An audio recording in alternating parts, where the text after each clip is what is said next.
A very good afternoon, students. Today we are going to start with the next chapter of social science in civics, that is chapter 1 on equality. Now, equality is the key feature of democracy and influences all aspects of its functioning. In this chapter on equality, we will learn about equality, what is it, why it is important in a democracy, and whether or not everyone is equal, is being treated equally in India or not. Also, this chapter introduces the concepts of dignity, the role of government in passing laws and instituting policies are also being discussed in the end. Other than that, it will also describe the issue of inequality in the other country, that is the United States of America, to highlight that it is a global phenomena and a feature of many other democratic countries. So let's begin up with this first chapter on equality. So before we go on to equality, let's understand what are the rights being given by the Constitution to all of us as the citizen of India. Rights. It means those freedom that are essential for personal good of the community. The rights guaranteed under the Constitution of India are fundamental as they have been incorporated into the fundamental law of land and are enforceable in a court of law. Also, fundamental rights are those basic conditions of social life without which a citizen cannot be at its best self, or those basic conditions which are very essential for the good life of a citizen. So before we begin up with the explanation of the chapter what is equality, it is important to understand when we're talking about equal behavior, it should be having what equal rights we all should have as a citizen of India. So look at this picture. It clearly depicts the meaning and the definition of equality. No matter a girl, a boy, a man, woman, aged woman, a young person, they all are equal in a democratic country. So when we talk about equality, it's an ideal state where no kind of discrimination or inequality exists. That is, we all are equal. Now, why is equality important? Firstly, it is a basic human right. Next, it helps in ensuring the wholesome development of every individual without any biases. Lastly, for a democratic and secular country like India, it is all the more important because there are so many different people with different caste, creed, region, religion existing. That is how it is very important for a democratic country to treat its people with that equal level. We have equal rights for all. Now, certain types of inequalities. Before we start the exact explanation of the chapter, let's see what are the various types of inequalities that are being prevailing in this society. We have socio-political inequalities, we have economic inequalities, and then we have health inequalities. And we'll be seeing all these different types of inequalities and how with different people have fought for their equal rights and justice. So under the socio-political inequalities, we have gender inequality, we have inequality in family, we have education inequality, we have class inequality, caste inequality, urban and rural inequality, women inequality in decision making, and of course political participation inequality. Under the economic inequalities, we have employment inequality, unemployment inequality, poverty, wage and age inequality, income, labor force, etc.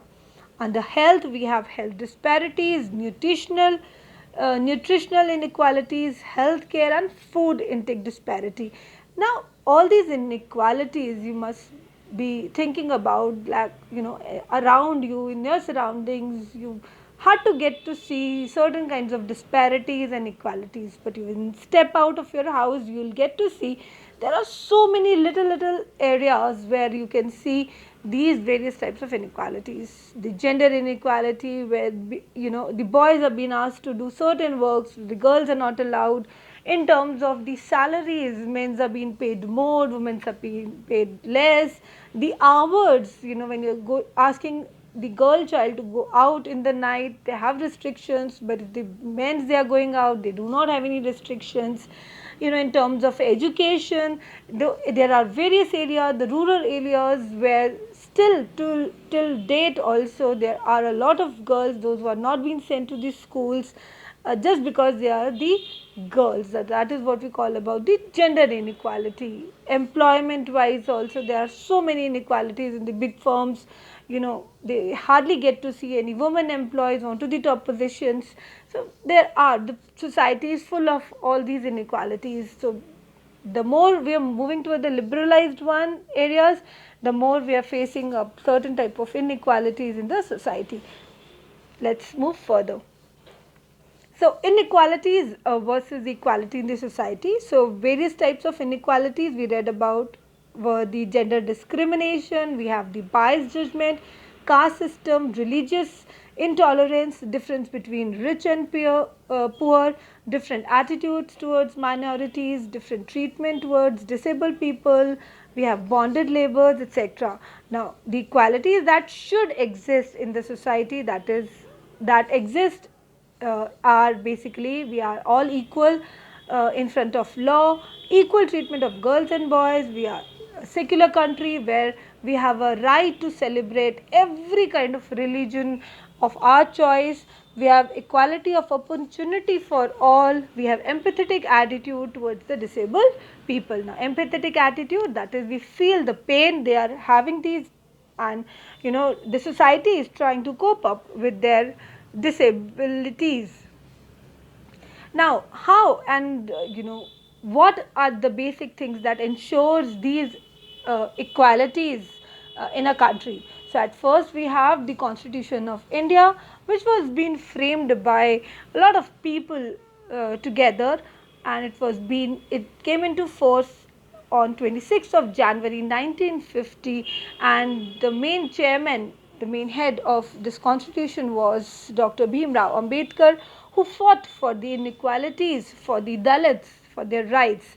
And then we had the preamble, which is the Constitution of India, which states that no matter you belong to any caste, creed or religion, it we have a same and equal right. There should be justice, liberty, equality, fraternity, for all the people, for all the individual, no matter what caste they belong to. Further, our constitution guarantees the use of various fundamental rights. Now fundamental rights, the basic adhikar that we have. So there are basically 6 fundamental rights of Indian citizens as declared in the constitution. The first, we have the right to equality, we have right to freedom, right against exploitation, cultural and educational right, right to freedom and religion, freedom of religion, and lastly we have right to constitutional remedies.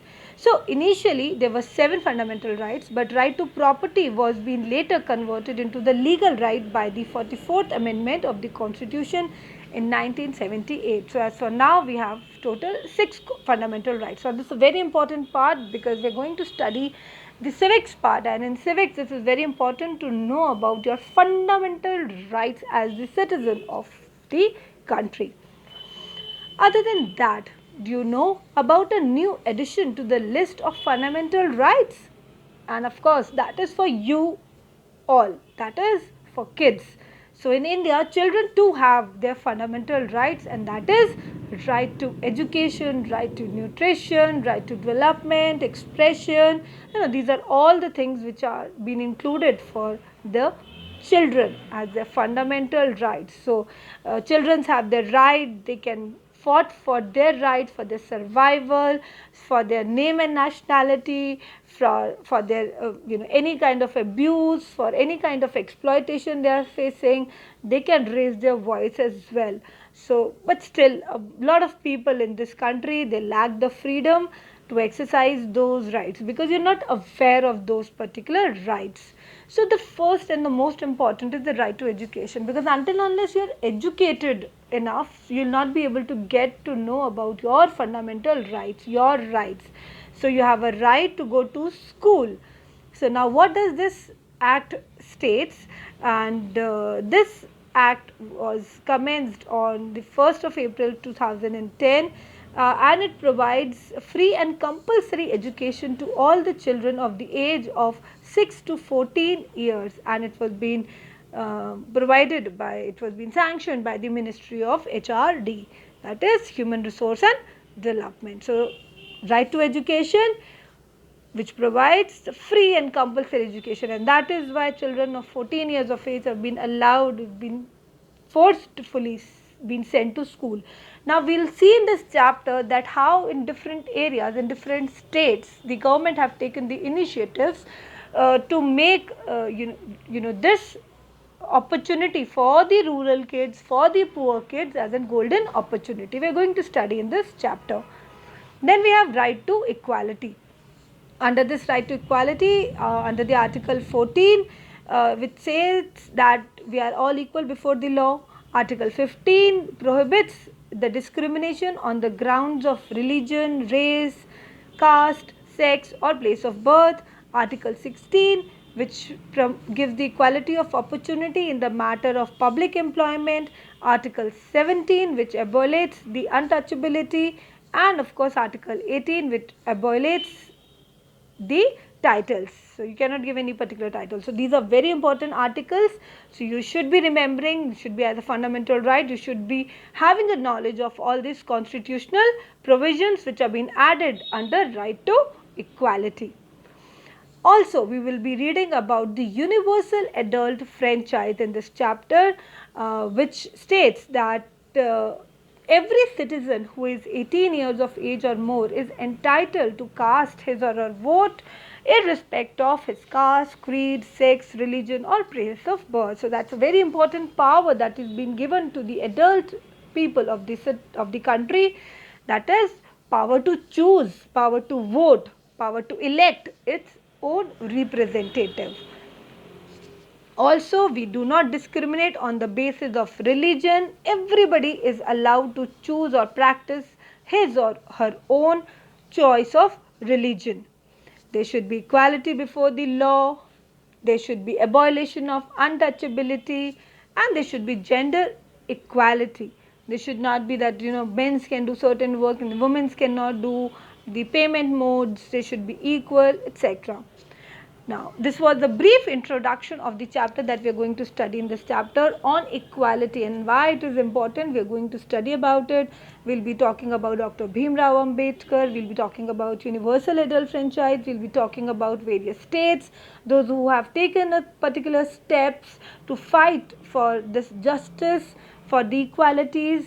And also, please go through these questions, that why is universal adult franchise is important in democracy. List the provisions in the Constitution for the recognition of equality, and what do you mean by the term all are equal before the law, and why do you think it is important in democracy. So just go through these questions, just figure it out, and try to pen down in your own language, in your notebook, somewhere in your rough notebook or anywhere, and just share it with us and let us know. And tomorrow we will begin up with the reading and the proper explanation of the chapter. I hope the brief of the chapter is very much clear. Thank you for now. Have a good day. Stay home. Stay safe, kids.